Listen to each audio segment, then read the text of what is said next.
Magandang umaga po sa ating lahat. Pakibati po yung katabi natin. Blessed Sunday to you. Merong isang kaibigan na nangamusta last week. At proud pa siyang sinabi sa akin, alam mo, Father, sa aming parokya, ginugugol ko lahat ng aking oras sa mga iba't ibang mga ministries. Pero sabi niya, sa last part ng kanyang message sa akin, pero sabi niya, pero alam niyo, Father, bakit ganun? Pagod na pagod ako.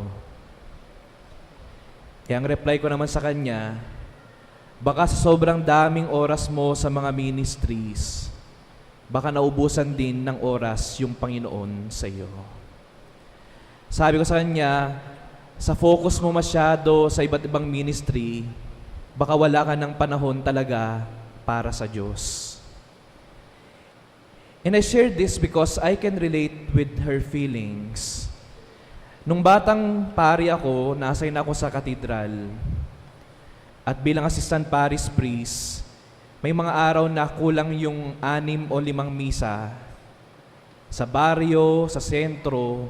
Pero alam niyo, at the end of the day, bilang isang batang pari dapat, it must be fulfilling dapat kasi bagong pari.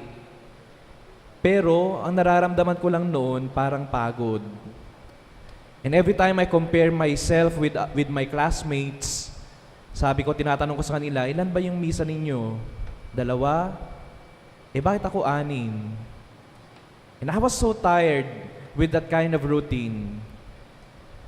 At doon ko napagtanto, nawawalan tayo ng kasiyahan sa mga pinaggagawa natin sa buhay. Nawawalan tayo ng energy in our work or in our ministry kapag wala ng pakikipag-ugnayan. Magiging routine lang yan. Trabaho, trabaho, trabaho, gising dyan, trabaho, tulog, gising, trabaho, tulog, gising. It will just be a routine. When we forget our relationship with God, mapapagod talaga tayo. Sa ating ebanghelyo, narinig natin si Jesus. He was welcomed by these 2 sisters, si Martha at si Maria. At alam natin, walang masama sa ginagawa ni Martha. Pero sinabi sa kanya ni Jesus, bakit ka aligaga, Martha? Masyado kang preoccupied sa mga pinaggagawa mo dyan. Halika dito. Tingnan mo si Maria at ang pinili na yung lalong mabuti. Sinasabi niya dito, mabuti yung ginagawa mo. You're working so hard to welcome me, Martha, and yet Mary chose the better one. At anong ginawa ni Maria? Naupo lang siya, nakikinig. She was trying to lavish the moment with Jesus. At ito yung tawag para sa ating lahat, especially for those who are working so hard for your families, sa mga lahat na nagbubuhos ng kanilang energy sa pagsisilbi sa kanilang pamilya. Baka pagod na pagod ka kasi wala ng panahon para manahimik at makipag-ugnayan sa Diyos. Baka every time na pagdating mo sa bahay, talaga wala na. It will just come, it will just be a routine. Wala ng energy, wala ng joy, ramdam lang yung pagod. Kung wala yung pakikipag-ugnayan sa Diyos na magpapalakas sana sa atin para bumangon ulit sa kinabukasan, sakit sa katawan at pagod lang talaga yung ating mararamdaman. So sinasabi sa atin ng Panginoong Jesucristo ngayong linggo ito, slow down. Yes, there's nothing wrong with what you're doing. You are doing good. But it would be best if you know also how to stop for a while, manatili, manahimik, and just to pray. Talk with God over the things that you're going through. Pagod ka, may problema ka, may pinagdaraanan ka, masaya ka, you're overjoyed. Kailan yung huling talagang nanahimik tayo para sabihin sa Diyos lahat ng mga nangyayari sa buhay natin. And if we can do this with our relationship with God, pwede rin natin gawin to sa mga mahal natin sa buhay. Kailan talaga yung talagang nakipag-upo ka sa asawa para pag-usapan lahat ng mga nangyayari sa buhay ninyo?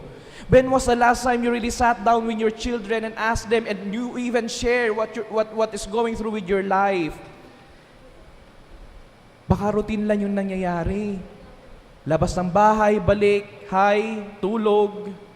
Wala nang malalim na pakikipag-ugnayan. And that was the option that Mary chose, and it was the better part. Kasi lang nanahimik, nakikinig, ninanamnam yung pagkakataon na naroon si Jesus sa kanilang harapan. Pero si Marta, aligaga, because alam niya siguro na ang tanging paraan lang para pagsilbihan ng Panginoon ay yung paggawa ng marami.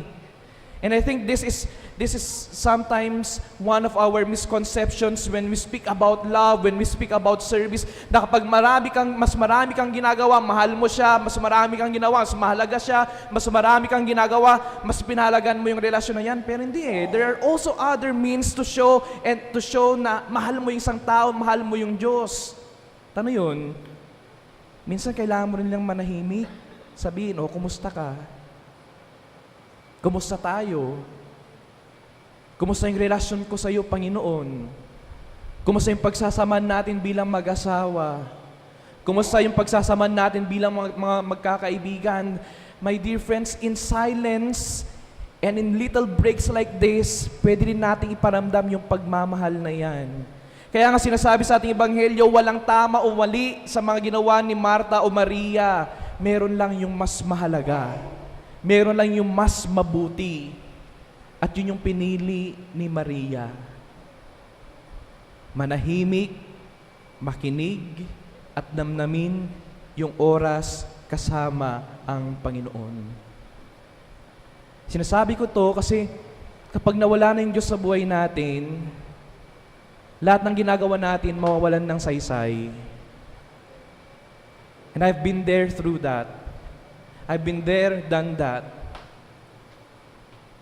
Na binubuhos mo lahat ng energy mo, panahon mo, pero sa gabi, parang walang meaning.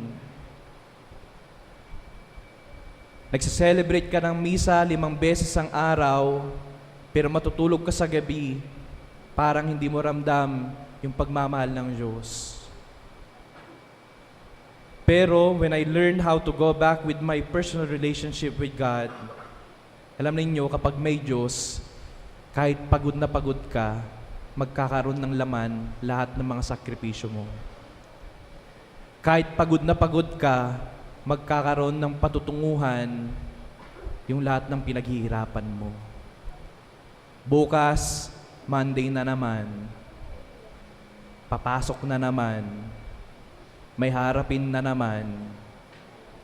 Pero sana bukas, pagbalik ninyo sa inyong mga tahanan, kausapin pa rin yung Panginoon, pag-usapan lahat ng mga mangyayari. At kung kaya natin gawin yun, makakaya din natin gawin yun sa loob ng ating mga tahanan. Magkamustahan. We stop for a while and we enjoy the presence of each and every one of us. Pag-usapan, pagnilayan, namnamin lahat. At doon magkakaroon ng laman lahat ng karanasan na meron tayo. Mabuti ang magtrabaho. Mabuti yung ginawa ni Marta. Pero mas mabuti yung ginawa ni Maria.